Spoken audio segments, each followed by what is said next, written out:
Hey guys, welcome to my channel. I hope you're all doing very well. So I just watched Love is Blind UK. Let's talk about it. So yes, Love is Blind has finally reached the UK.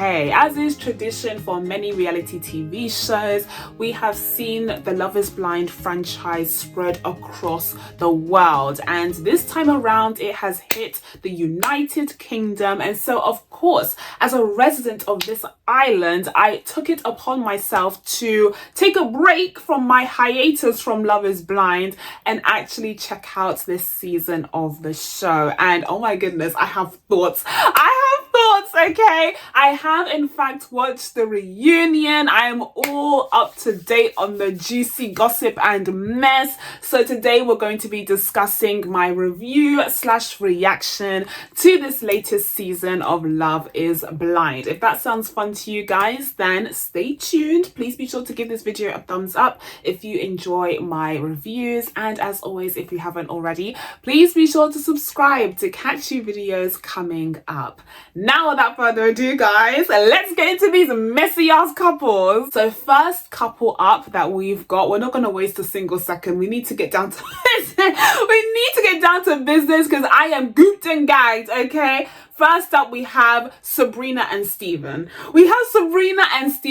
What happened? What is going on? Oh my goodness, I have so much to say. Okay, so first of all, let's discuss pre-reunion Steven and Sabrina. Now, when it comes to me and my Love is Blind watching, and as is the case for lots of reality TV shows, to be honest, I don't tend to pay attention to like every single second of every single episode. I tend to just have it in the background. I tend to just be chilling, doing something else like my makeup or my nails or my taxes, like something else, and then the TV show will be playing on in the background. Like that's how I tend to enjoy these types of shows. And so oftentimes I do miss things, you know, and it's not really a big deal because I don't tend to review these, so it's like it doesn't even matter. It's just to pass the time. And so when it came to Steven and Sabrina's relationship, their journey from the pod to their, you know, holiday trip, to living together, and then to finally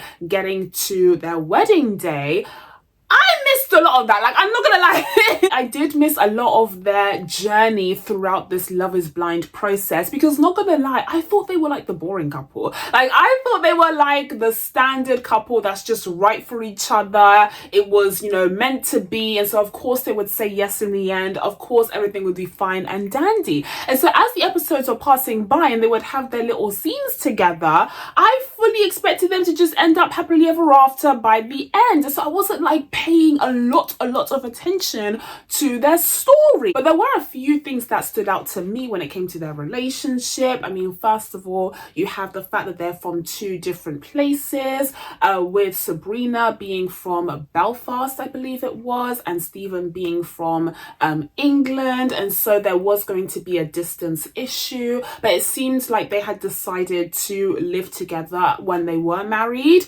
So that had kind of been resolved pretty quickly from what I saw. And then next up, the other issue that people have raised since the reunion episode that I didn't really pay too much attention to at the time, I will admit, but you know, Steven's previous relationship, where his ex was actually really sick and really poorly, and she ended up breaking up with him. Now, some eagle-eyed and eagle-eared viewers took that to be a little red flag, not the glaring red flag, which is a tiny little bit of a warning sign that something was afoot. But many of us just kind of glossed over that. We were like, listen, it didn't work out. That's unfortunate. I hope his ex is okay. But, you know, Sabrina and Steven seem really good. So we have high hopes for this relationship. Like many of us were just kind of thinking along those lines. But oh, we should have been paying attention to that red flag. The reunion gave us a shock of our lives because whilst many of us had expected Steven and Sabrina to be walking into the studio studio, hand in hand,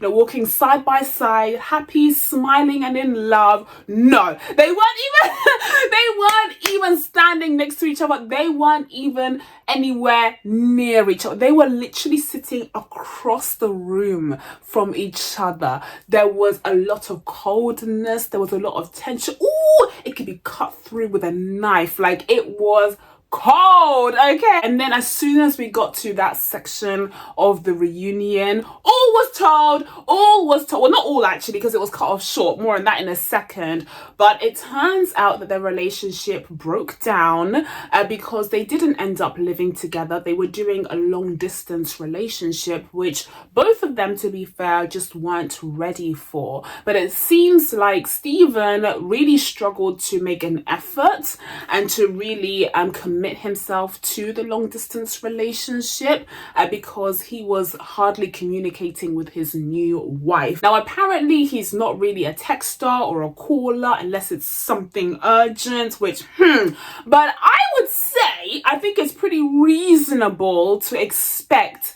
that at least you'd be able to contact your wife. Like, at least you'd be able to contact your partner. Like, are you joking? Because we're not talking about the texting stages. We're not talking about the cutesy little early stages of dating. We're talking about marriage here. Like, they both agreed to get married to each other. And so tell me why Steven is turning around and literally not even sending his wife a text. Literally not even communicating with her while she's in Ireland. That makes absolutely no sense to me. Like, was he like out of sight, out of mind? What's going on here? And so they discuss how their relationship broke down because of this lack of communication. Also because Sabrina was making more of an effort to visit Steven. She had come over to his place 7 times, as she said, 7 times, whereas he only came to visit her twice. Now, we already know that this season and the weddings took place a year ago, and according to Sabrina, she and Steven haven't spoken to each other in 7 months. So they were like properly married for about what, like 4-ish months, something along those lines. And so you're telling me in those 4 months her husband only visited her twice, and she came over 7 times. That is absurd to me. That lack of balance is crazy and concerning. But then on top of that, you also had the career issues, which became apparent during this discussion, because apparently Sabrina had, started her own company. She was, starting this new chapter in her life and in her career, and it was really taking off. Like, she really found success. Whereas unfortunately, Steven seemed to have been struggling with his business and his career, and he was also struggling financially, as became evident the more that he talked, the more that he opened his mouth. Okay, he didn't say much, but what we heard was concerning. But yeah, it seems like Sabrina had this newfound success. She was doing well business wise, and she was living a good life in Ireland,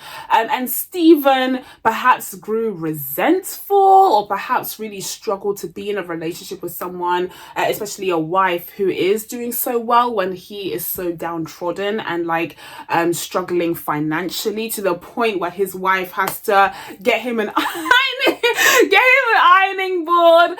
But the ironing board was more of a sign of Sabrina making the effort to accommodate him when he came over to Ireland. Like, she was like, listen, you had your dietary requirements, you had your stuff that you wanted me to get for you, you wanted an ironing board, and I did all of that. Like, you asked and I got it. Whereas for me, when I'm coming over to visit you, you don't lift a finger. Like, you don't actually want to accommodate me whatsoever. And so it's clear that this is very uneven. We're not on equal footing, and it's just not going to work out. And she said it's not just a case of finances, although clearly finances were hot on Steven's mind, but it's also a case of just, showing that you're committed to someone, showing that you're willing to put in the effort and to go the extra mile for them. If you're not able to do that within the first 4 months of your marriage, then it's not looking good, babes. It's not looking good for the future. I understand that there may have been some tough times that Steven was going through. They kind of alluded to that, but they didn't really reveal too many details on that, which fair enough. But from Sabrina's point of view, she really tried to empathize with him and support him during those tough times, but he was just like a wall. Like, he was just completely different to the man that she knew during the pods and during the show itself, and it just became really hard for her to continue to try and you know, push and push and push when he wasn't making the same effort on his end. So yeah, that's apparently the story of Steven and Sabrina. I'm kind of shook. Like, I genuinely thought that it was a given that they would end up happily ever after together. But after that reunion, it was so cold. Ooh, it was so cold, so frosty between them. Like, you could tell they had arguments upon arguments upon arguments during their relationship. And so from what I heard in the reunion, they seem to be separated but not divorced quite yet. But it's not looking good, I'm afraid. And yeah, I was really surprised by that outcome. But at least we got a bit of an explanation, even though it was cut short, because Emma was like, listen, we need to move on, which I completely disagree with. We didn't need to move on, actually. We didn't need to move on. We need to get down to the bottom of exactly what was going on, because there were a few details that were missing. And I understand that these are real people and they deserve their privacy, whatever. But maybe if we could just dig in deeper for 5 more minutes, just 2 more, because it was such a shock. It was such a surprise. So like, we needed a little bit more time, and especially considering they spent time on others like Sam. We'll get to him in a second. We didn't need the spotlight to be on Sam. We needed some extra details, okay, on what happened between Steven and Sabrina instead. But in terms of what we actually got, well, from the real person point of view, I am very disappointed for both of them, especially Sabrina. If what she's saying is true and she really tried to put in the effort, go the extra mile for her husband, thinking that it could work out, but in the end it didn't. That's really heartbreaking and it's really sad to see, so I feel bad for her. But from a TV angle, this was some good this was some juicy good stuff. Oh my goodness. Okay, so next up we have Maria and Tom. Now, this is a train wreck that we all saw coming. Now, at first, when we were in the pod stages, we saw Tom actually connect with 2 women. It was Maria and Tasha. But ultimately, he decided to go with Maria because it felt like they had a deeper connection. They were talking about deeper things. Like, they were really getting into their personal lives, their past, and especially with Maria suffering the loss of her father. I felt like they really bonded from what we saw on the show. And so it made sense that Tom ended up choosing Maria, and they ended up getting engaged. And at first it seemed to go really well. Tom was definitely like attracted to Maria because Maria is a literal bombshell. Let's talk about that. Let's talk about that for a second, okay? Maria is stunning. Maria is gorge, okay? And so yeah, they again made for a very attractive couple, the both of them together. But I'm sure Tom was very, very happy with his decision when he saw Maria coming out looking like a baddie, looking like the baddie that she is. So like, well done on that front. It all looked like it was going according to plan until they started talking a little bit more. You know, for this couple, the stage that broke them, it wasn't quite the same stage as Steven and Sabrina that ended up going past the marriage stage for them to be broken. But for Tom and Maria, it was the like living together stage, like the apartment stage, where it was supposed to mimic real life, although in reality it doesn't really, because you're still on the show and there's still like a script and producers and all of that. As Steven pointed out, you know, it doesn't really give you a real sense of what a relationship in the real world would look like with this person. But anywho's, that was the stage where Tom and Maria broke down. That's where it all went to shit, okay? Because that's when they started talking about what their real lives would look like post-marriage. And you could see that Maria had more traditional views and values for what she wanted in her relationship. You know, she is Moroccan and her family, her parents raised her in a very traditional Moroccan way. She's also a practicing Muslim, and so these kind of elements of her values and her culture was something that became more and more apparent the longer that she was with Tom, and it became clearer to all of us in the room that there was a big disparity between Tom's background versus Maria's, and what Tom wanted in his relationship versus what Maria wanted in her man. Now ultimately what broke the camel's back was the issue of splitting the bill. Was the issue of going 50-50, going Dutch, okay? And in this sense, Maria can absolutely relate to half of Black Twitter. Literally half of Black Twitter, because this is all that they talk about on that damned app. But yes, the issue of 50-50 came to play with Tom, and Tom expected Maria to chip in. It looked like she was going to chip in, but then she didn't, and so she failed his test, and in the meantime he failed hers by not offering to pay up the entire bill. Now when it comes to my thoughts on this, when it comes to this whole splitting the bill 50-50 situation, my thoughts might be a bit controversial, but I was kind of on the side of Tom a little bit, not gonna lie. I'm a modern girl, okay? I'm a modern girly girl. I'm not really a traditional person who believes in strict gender roles. That is literally not me, and so I was kind of side-eyeing Maria a little bit. I understand that it's the culture that she was raised in and that's her background, and I respect that, but for me it was a little bit grating. Like for me it was a little bit jarring seeing someone just stand like on business and be like, yeah, I'm not gonna pay for anything. Like I'm literally not going to split the bill with you. Now she does clarify in the reunion that that's not actually what she was trying to convey, and perhaps it was the editing and the way that they chose certain clips that made it seem like she was just vehemently against chipping in at all, at which point I would say that's very unfair to her and to perhaps other people who think in that way, but for me personally, for my personal values, I didn't really agree with Maria's stance, but I respected that. But even though I'm more of a modernist, okay, even though I'm less traditional in that sense, I still took issue with Tom. I still took issue with Tom because there were certain problems, okay, that were really glaring to me. First of all, it struck me as a bit odd that this issue came about so late in their relationship. Like surely it would have been raised earlier.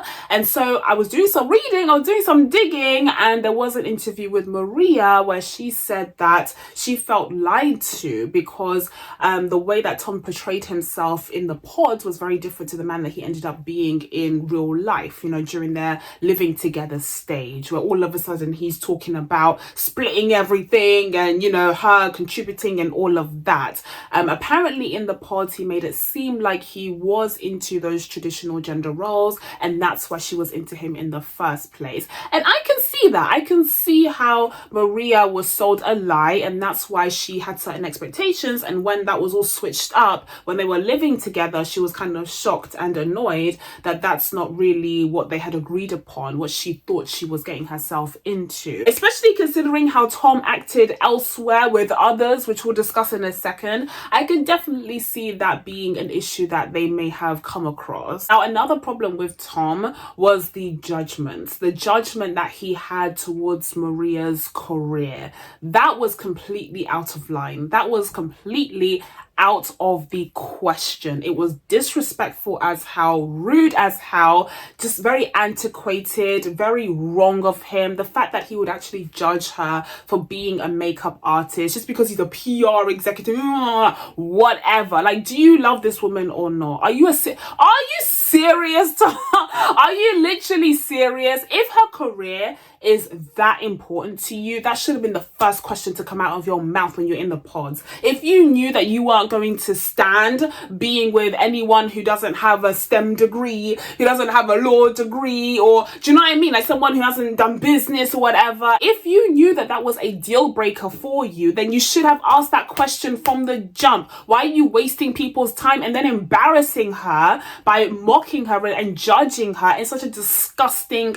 manner. That was completely out of line. So even though he might have those values of like, oh, let's split things 50-50, blah, blah, blah, it's clearly not from a place of actual feminism. And this is the key to this issue for me. That to me is the key problem, is that you will oftentimes see these men co-opt these, you know, feminist messages or these feminist principles like equality, you know, in finance or in, you know, child rearing and stuff like that. They'll co-opt these principles and warp them and twist them and turn them to benefit themselves. And this is a prime example of that, with Tom being like, oh yeah, I want a strong, independent woman who can chip in 50-50. It's not because he cares about feminism. It's not because he actually wants a strong, independent woman. It's because he's cheap. Like, he doesn't want to spend his own money. Because, and the reason why we know it's not because of feminism is because he was willing to embarrass his fiancée in front of everyone, in front of the cameras, in front of the world, because of her profession. And there's nothing feminist about that. So do you see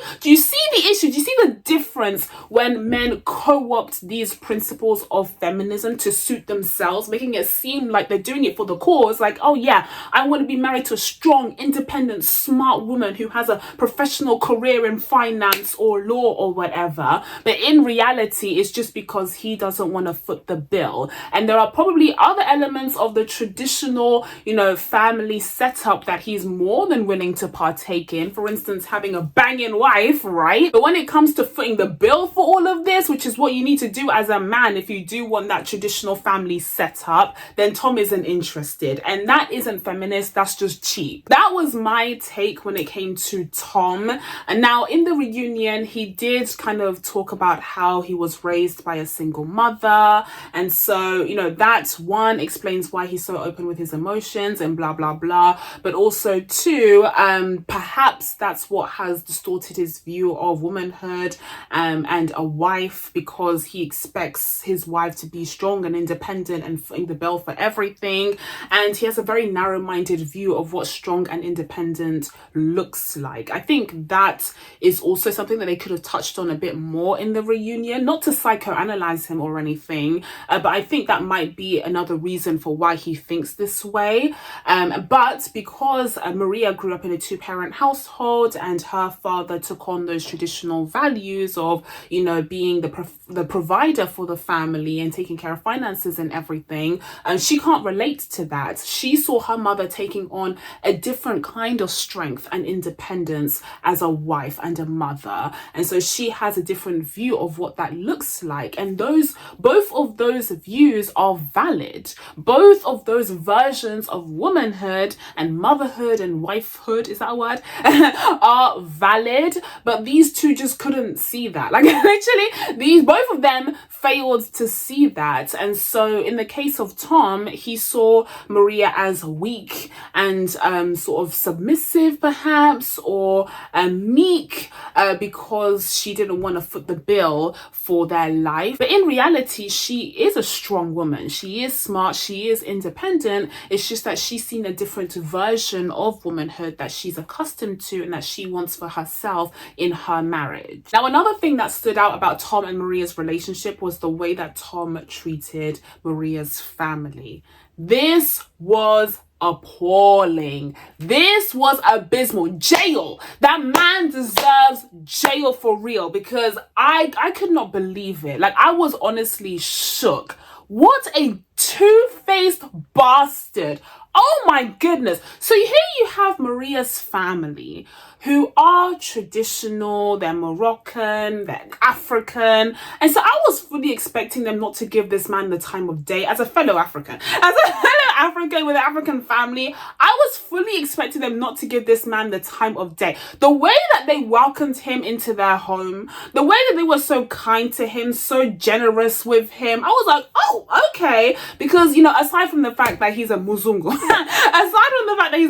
which, you know, African families would have have their thoughts on already. But also, this is a TV show. This is very unorthodox and they're very traditional. So I imagined a world where Maria's family would just not even show up. Like maybe she would have an odd sister or two coming in to support her, but her mum would not even give this the time of day. But the fact that they actually showed up to support their daughter, they actually gave this man the time of day, they welcomed him into their home, and they even gave him their blessing. Like Maria's mum gave him her blessing to marry Maria. That was such a huge, gargantuan deal. Like honest, that is a huge deal. And what does this man do? He lies to their faces. And this is why I said I can believe what Maria was talking about in that interview, where she said that Tom presented himself as a different kind of man in the pod, because the way that he lied in front of our faces and Maria's mum's face before that wedding, we were all thinking like, oh, maybe he was actually going to say yes, like maybe he is going to want to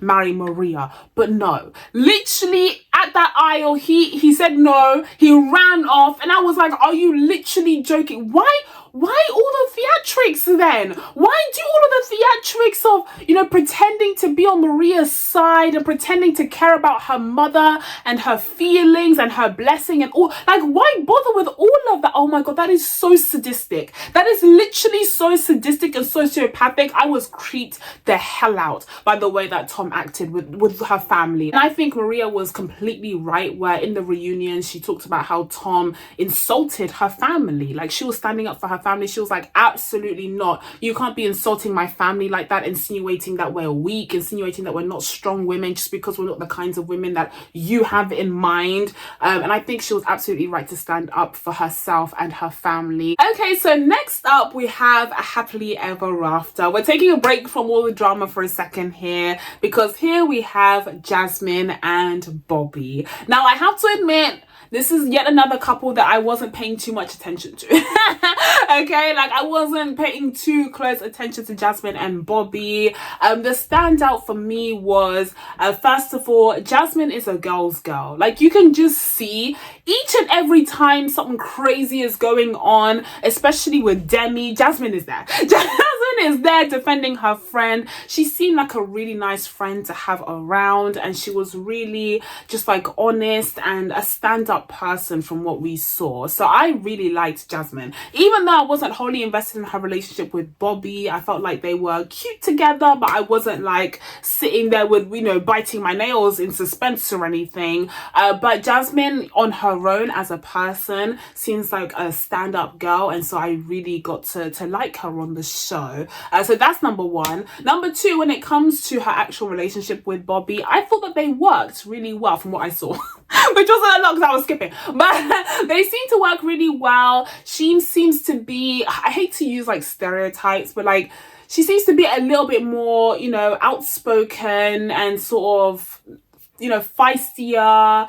You know, she is an outspoken woman who's kind of sure of herself and where she stands, and she's not afraid to speak her mind, basically. And that's not to say that she doesn't have insecurity. She said herself that she could be really jealous and insecure in relationships, and it's something that she wanted to work on. And I thought that was really open and honest of her to say, both to Bobby and to everyone, because it just shows that, you know, if you have that self-awareness and you're willing to work on yourself, that you can still have your happily ever after. It's not the case where you're expected to just be completely perfect by the time that you actually get married. Like you're still a person, and it's an ongoing process to improve yourself. So I think Jasmine is a great example of that, and I really appreciated, you know, the honesty that she showed towards Bobby about her shortcomings. And it was the same for Bobby as well. He seems pretty cool. He has this little music career going on, and they just seem to work really well together. They also had the long distance situation for their relationship, with Jasmine living in London and Bobby living in, where was he? He was in Stoke or something, which is pretty far. For those of you who are outside of the UK, Stoke is, let me not act like I know British geography that well. Stoke is like the northwest, right? It's near Manchester. Anyway, it's like a good 2 hours on a train, at least, I think. Am I making that up? Who knows? Anyway, but he promptly moved in with Jasmine after they got married, literally like a few days after. So, take note, Steven. Although I will say, you know, people who are like, oh, Bobby moved in, he's such a doll, he's such a babe.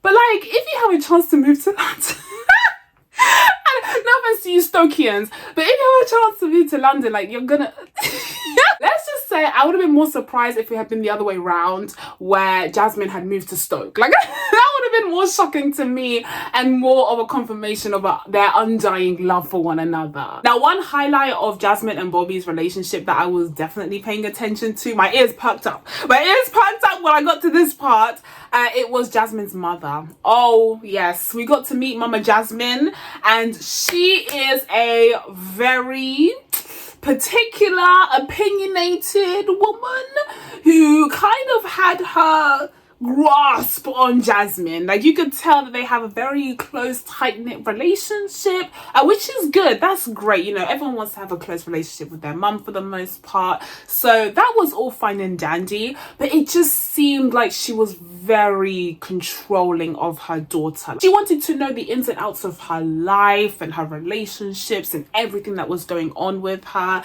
And she needed to understand that now that Jasmine was pursuing this relationship with Bobby and was going to be getting married to him, that kind of, you know, intimacy of knowledge of every single thing that's going on just wouldn't be appropriate anymore. There needed to be boundaries. There need to be boundaries from before, like from a long time ago, actually. I can't say exactly when, but these boundaries should have been put up already. Maybe Jasmine has struggled to do that over the years, but with this defining moment in her life as she's getting married, that boundary needs to be up right now. Like, it needs to be up. Okay, so Mama Jasmine had to take several steps back. She needed to take several seats, because this thing of like, oh, you need to tell me everything, like, sis, hold up. And I think Jasmine was completely correct when she was like, listen, if I tell you every single little argument that we have about, you know, who cleared out the dishwasher or who left the seat up or blah blah blah, you're gonna end up hating him. You're gonna end up hating your son-in-law, and that's just not gonna be conducive to a good family dynamic. So there needs to be certain things that are just kept between us. Obviously, if things are like serious, or if it's like a life-changing event, then of course it would make sense for her to reach out to her mum and still communicate with her mum in that way. But this idea of like everything being divulged to her mother is just unreasonable and inappropriate, and I think it would be detrimental to her relationship with Bobby. So good on her for standing her ground and setting that boundary. Again, it should have been set before Bobby was even in the picture, okay, just for herself as an adult woman. But because she does have this life change now, I think it gave her the excuse that she needed to put up those walls. Because mama, you did a good job, you raised her, she's on her own now, she's living her life. Now it's time for her to continue on, especially because she wants to start her own family with Bobby. Like, we need to move on from this toxic environment. But thankfully, as we saw in the reunion, Jasmine's mum seems to be a-okay with Bobby now. She said that she is 110% with him, so I was very happy to hear that. And in the reunion overall, Jasmine and Bobby were just glowing, like like everyone else was struggling, fighting in the mud, and you have Jasmine and Bobby just glowing, just smiling ear to ear. Jasmine looked again, another stunning queen, another gorge queen. Okay, she looked absolutely amazing, and whenever she intervened, it was like music to my ears, because she was one of the real ones. She was one of the ones that was speaking truth. Okay, so I love to hear what she had to say, especially with the other couple's drama. But yeah, they looked absolutely amazing together, and I have high hopes for them for the future. So like, well done, congrats to Bobby and Jasmine. They actually proved that love is blind. Okay, so next up we have Demi and Ollie. We're back in the gutter. We're back in the gutter, or this one was a bit of a shambles, okay? But Demi and Ollie seemed to really hit off in the pods. Ollie was another one that kind of fell for two different women. It was between Demi and Kat originally, but he decided to go with Demi. And when they met each other, it seemed like they were really happy. But then the first kind of crumbles and cracks that we saw in the wall for these guys was actually during their trip to Greece, especially when Ollie was exposed to the other women from the pods and he got to see Kat in real life, and that's when he went all honka honka. That's when he lost his goddamn mind and started acting up. Now, this was like a shock and horror situation for Demi, who was already feeling a little bit self-conscious, a little bit insecure about her looks, because even though she knows she's a bad girl, even though she knows she's a baddie, but she also knew that she's not exactly society's ideal or, you know, conventionally attractive, whatever that nonsense means. So she was a little bit self-conscious about it, and that's one of the things that she was thinking about, especially when they got engaged. It's like, how is he going to react to how I look? Because oftentimes guys see me as one of the guys, like they don't really see me as a prospective love interest or romantic partner. I wonder if there's a story there. I wonder if there's a story where I'm imagining, hear me out, okay, walk with me here. I'm imagining a scenario where maybe she, you know, has a bunch of guy friends, but maybe one of the guy friends she had feelings for, but he never saw her that way. Like maybe that's what has created this insecurity in her. This is literally just me imagining, creating storylines in my head, okay? I don't want to put words in her mouth, but you know, I wonder what has caused this sort of thinking and insecurity in her. But it does rear its ugly head later, as we see when Ollie meets Kat and even Charlotte. But this insecurity that Demi has, combined with the fact that Ollie is acting an absolute fool in Greece, causes a rift in their relationship. And all of a sudden, Ollie is acting all gruff and all abrasive. He's like, I don't want to be here anymore. I don't want to do this anymore. And then she's asking him, like, well, what do you want from me? What do you want me to do? He's like, oh man, I want to go home. Like, he was so annoying in Greece. I was over Ollie. I was like, go home, man. Go home. You're literally wasting all of our times. Like, I did not have the patience to deal with Ollie, okay? Especially in that episode where he's like, shut up, Ollie. So yeah, he annoyed the hell out of me. And it was mostly because you had Jasmine grilling him. Honestly, she wasn't even grilling him. She was just asking him questions. She was like, are you into Demi? Like, are you into Demi? Do you love her? Do you find her attractive and beautiful like she is? Like, what is the deal? Why do you need to think about it? Why is there so much hesitation? Like, why are you acting like this is such a chore for you to say? And I completely agreed with Jasmine. I completely agreed with her, because if he was so damn in love with her the way that he was saying, then it shouldn't be a chore. It should be easy for him to just be like, yeah, I do love her, and maybe we have some, you know, issues to work out here and there, but I love her, I'm committed to her, I think she's a badass bitch, and like I want to be with her for the rest of my life. Like, I should be seeing that passion, I should be seeing that motivation and that encouragement, and that's what Demi needed as well, to feel encouraged and secure in their relationship. So I completely agree with what Jasmine was saying, and we saw that elsewhere. Hello, Beniah. We saw that elsewhere in other relationships, so I don't think it was unreasonable to expect that from Ollie. But no, he was too busy having a strop. He was too busy having a whole fit because Jasmine was asking him the questions that we wanted her. Now, the question of whether Ollie was really physically attracted to Demi was the big question that surrounded this couple, and we got some insights, okay, during the reunion, where Ollie tried his best to kind of dance around the subject but also answer the pressing questions, okay, the pressing issues that he's likely seen on social media. And I have thoughts on this. On the one hand, my automatic reaction was to assume that Ollie wasn't as attracted to Demi as Demi was to him. Like, that's what I assumed, because I just did not see that, like, passion. I didn't see that like, ooh, like, you know what I mean? Like, he didn't fall to his knees the way that he needed to in my eyes.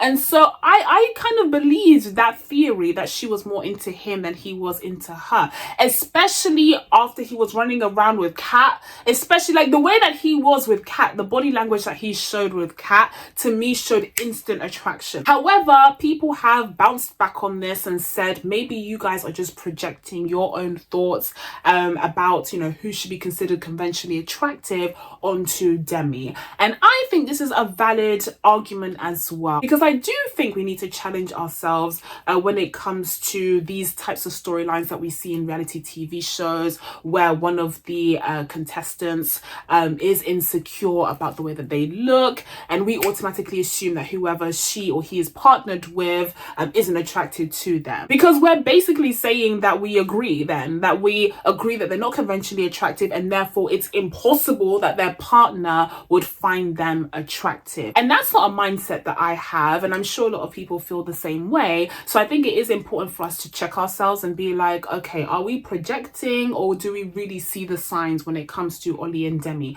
For me personally, I did take a moment to think about it, and just reflecting on how he acted towards Catherine in particular, and towards Charlotte, and what he said about Charlotte during the reunion, I can confirm, okay, my personal opinion, which is that he wasn't as attracted to Demi as perhaps she was to him. But another thing that Ollie made sure to clarify during the reunion is that he does not only date white women. In fact, according to him, he's never dated any white women. He didn't say the words.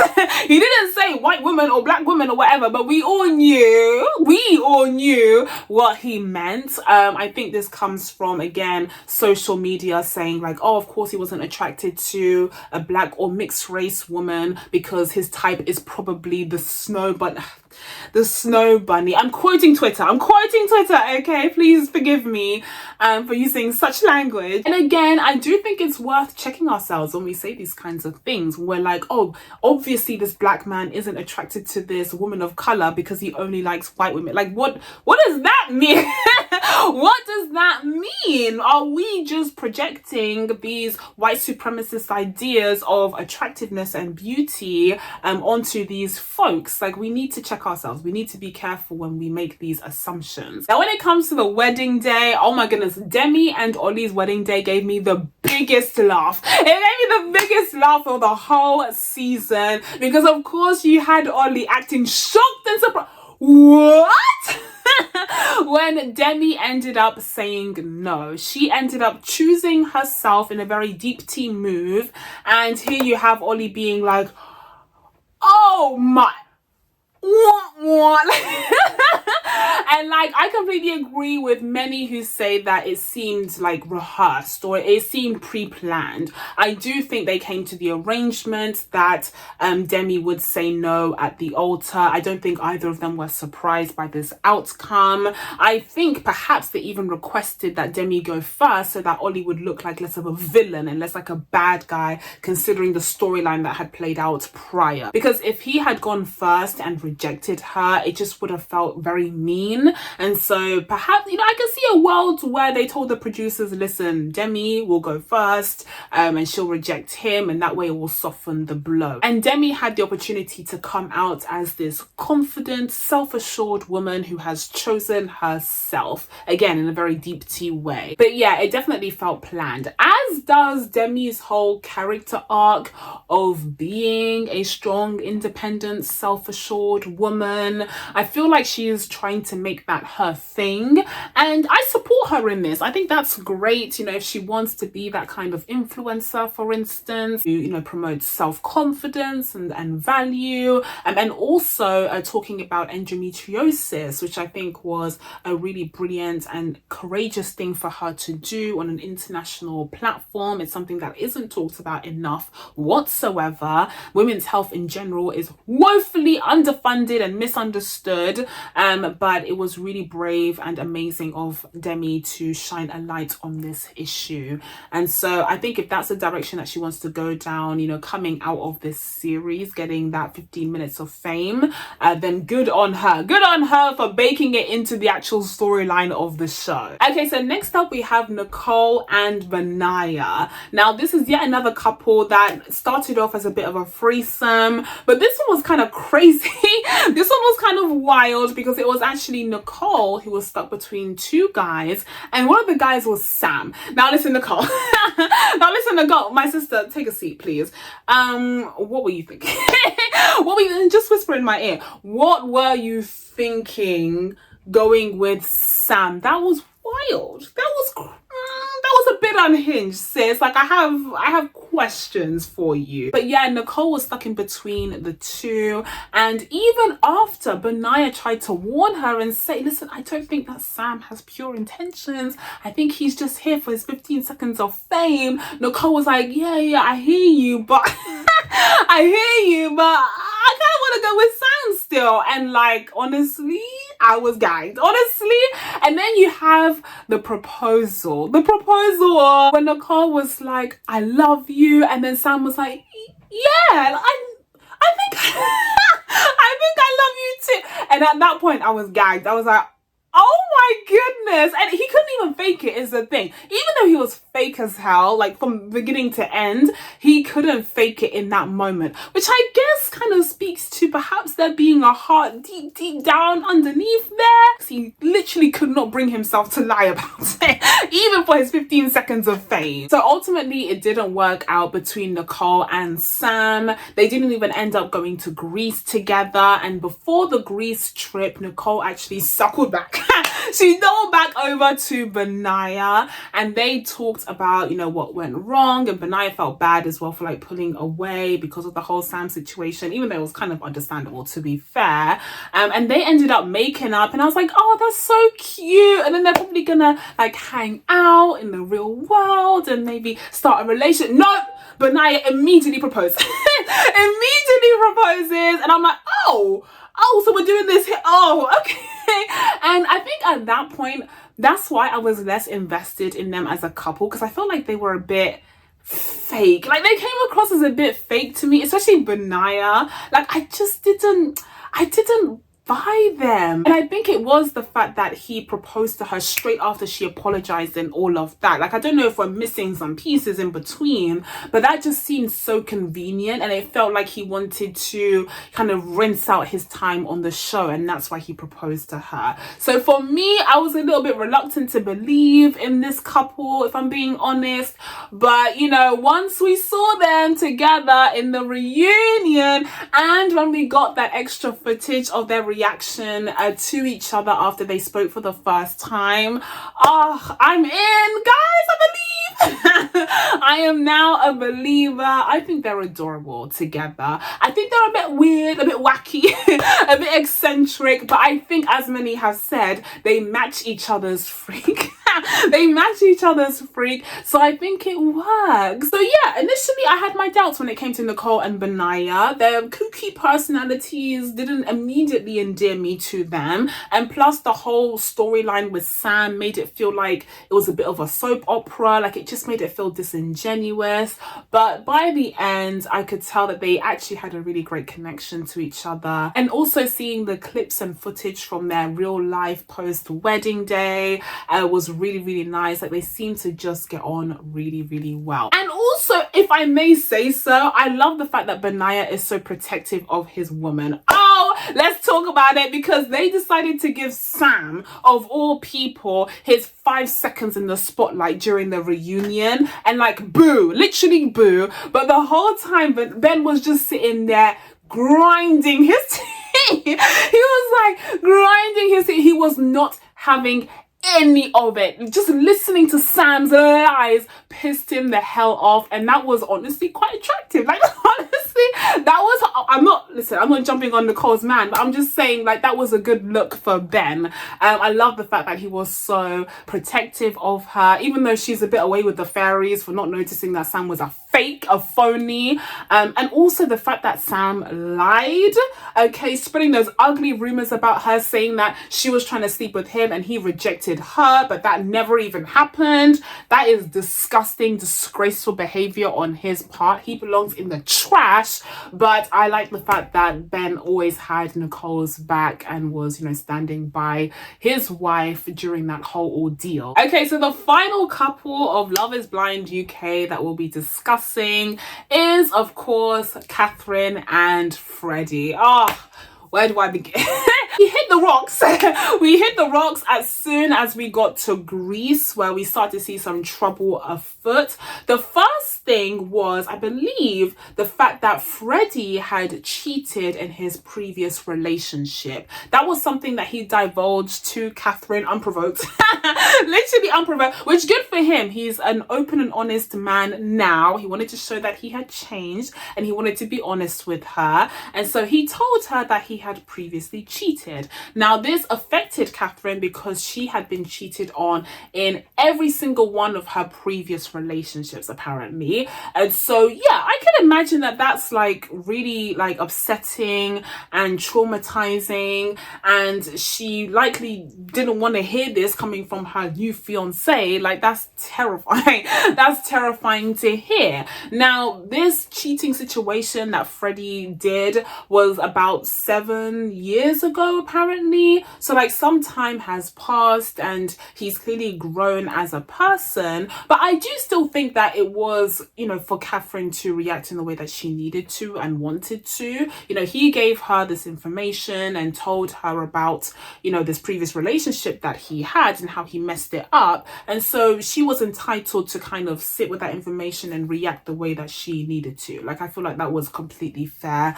and valid. I don't think that just because Freddie told the truth, that means that everything has to be fine and dandy. Like, oh, Freddie, thank you so much for telling me the truth about how you previously cheated on your girlfriend. Oh, thank you. Thank you so much for doing that. Oh, I love you so. Like, no.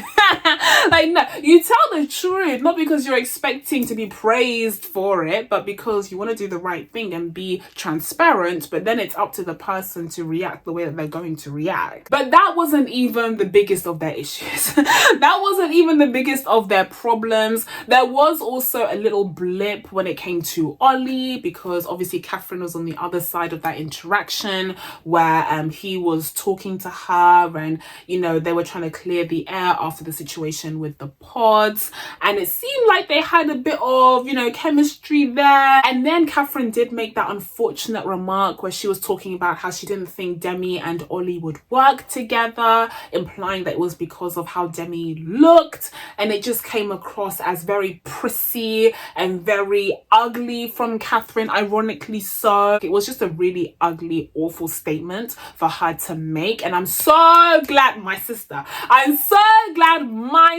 Jasmine pointed this out, because Catherine tried to dodge the question and tried to make herself out as the victim somehow, crying her white woman tears, being like, oh, I'm sorry, I didn't mean to say that, like my words, I just don't know how to speak. But then Jasmine called her out. She was like, whoa, hang on, because the comment that you made implied that Ollie and Demi wouldn't work out because of the way that Demi looked. And you especially said, okay, oh, my mouth is gonna get me in trouble. Like, you knew what you said was wrong, so why are you acting like, oh, you just didn't know how to speak? Like, that's ridiculous. So yeah, massive round of applause for Jasmine for pointing that out. She was completely correct again, and Catherine was absolutely foul for saying that. Honestly, she revealed a lot of herself just in that comment, but she went on and did much worse in her relationship with Freddie, where she showed herself to be really snippy and mean towards him,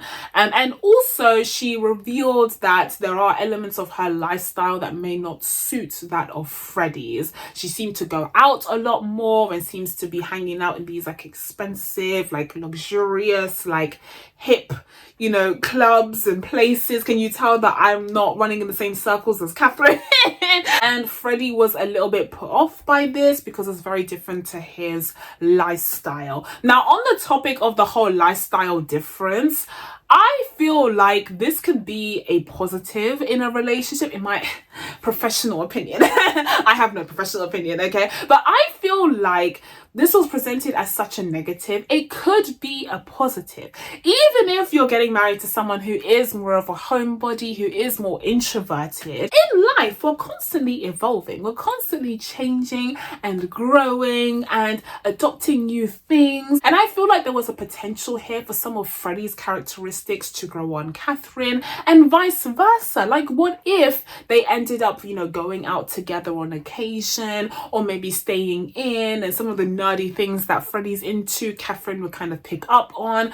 I feel like there could have been a middle ground here that would have worked for both of them and would have changed them in positive ways. But no, we immediately saw it as a negative, and I think that's a bit of a shame. Obviously, there was more to it than just that, but just in general, when it comes to this sort of lifestyle difference storyline that we often see in reality TV shows, I like to look at the positive as well and say, like, oh, this person can introduce a new aspect to my life that will enrich it. I don't think it always has to be a negative. But here it was. Here it was a negative, mostly for financial reasons, because Freddie started to see Catherine's lifestyle as very expensive. And even though he actually wanted to provide for his wife, actually, in actual fact, he, you know, was happy being a provider, it seemed like, but, you know, within reason, because it seemed like Catherine was living a pretty, you know, luxury lifestyle that he just couldn't see himself keeping up with. And with her financial situation being rocky, him, you know, potentially being the sole provider, that was just something that he was really uncomfortable with. And so Freddie has done really well for himself. He's a funeral director and he has his own home, and like, he's built a really great foundation for his life, and he seems ready to take that next step, to his credit, unlike some of his brethren like Tom and Steven. But that does mean that he is very aware of his limits, and he seems more cautious, especially when it comes to finances, and that's something that he could foresee being an issue with Catherine, which I think speaks to his intelligence. I think it speaks to his intelligence, his insightfulness. Like, he really is out here assessing people. He seems very emotionally intelligent as well, and I think that makes sense because he is a funeral director, constantly dealing with people who are going through like some of the worst times in their lives. So overall, I was actually a huge fan of Freddie. I was a huge fan of Freddie. He came across as really sweet and genuine. Yes, he was a little bit chatty and annoying when they were going on their shopping trip, but I feel like that, as he said, that's kind of typical for a guy, for a man, for a straight man in a relationship. Like, I have seen endless straight men just like him in Westfields or in Oxford Street, so I thought it was unreasonable for Catherine to just be so annoyed by him. If she wanted to go on a shopping trip with a whole squad, she should have brought her friends with her. Like, why is she bringing Freddie? But this is where we started to see the rift in their relationship, with the finance issue,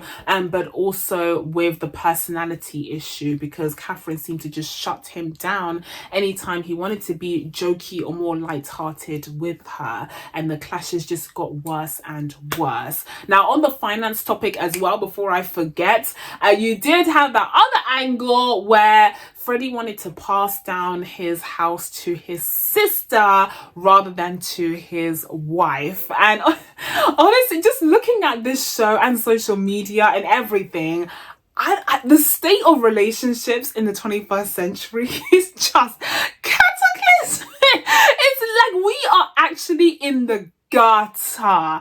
All of us, by the way, like, regardless of gender, we are literally in the gutter. I think we are at a turning point where so many movements have taken place, like sexual liberation, feminist movements, and civil rights movements. So there is this kind of turning point where we're trying to figure out how to reconcile these traditional institutions of marriage and relationships with these more modernist views. And that's why we're seeing clashes like Tom and Maria, and like Freddie and Catherine and all of that. Like, we are in the gutter right now. We need to figure a lot of things out. But when it comes to Freddie, he was so anxious about this finance issue that he decided to propose a prenup for their marriage that would entitle his sister to his house instead of his wife. Now, first of all, I just like to point out, as a legal graduate, like, your girl went to law school. Like, your girl actually went to law school, okay, and worked in law firms, so I know a little bit about this.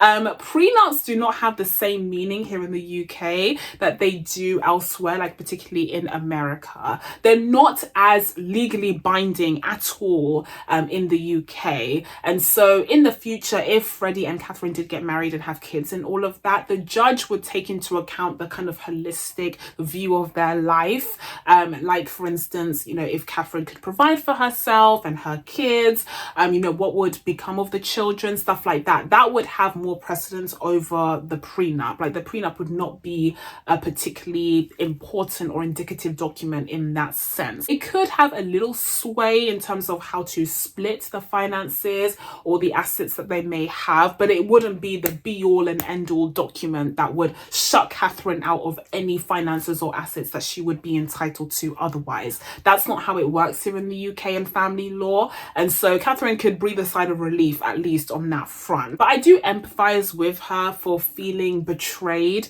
by Freddie wanting a prenup, especially because she likely didn't know this background on family law. And it seemed like he wanted to shut her out of all the finances. Like, I understand that, but I also kind of understand Freddie's perspective. He's worked hard for his house and everything, and he wants to keep it with his family, with his sister who he trusts. And so as a sister, as a fellow older sister, you know, I feel a kinship to Freddie's sister. And yeah, I understand where he's coming from. But ultimately, I think the fact that he wanted that prenup already told him everything that he needed to know about his relationship with Catherine, and that is that he wasn't ready or willing to really marry her to begin with. I think there were unreconcilable differences between them, and so it made perfect sense for Freddie to say no ultimately. Now, Catherine said yes, but of course she did. Freddie's a catch. But there were just too many issues between them, and the way that Catherine was treating Freddie was just too out of line. She was far too abrasive and just angry towards him that it didn't work out. And the fact that Freddie has such a close relationship with his family, and in particular his older sister, and she immediately recognized the difference in her brother, yeah, that told us and him everything that he needed to know about his relationship with Catherine. It clearly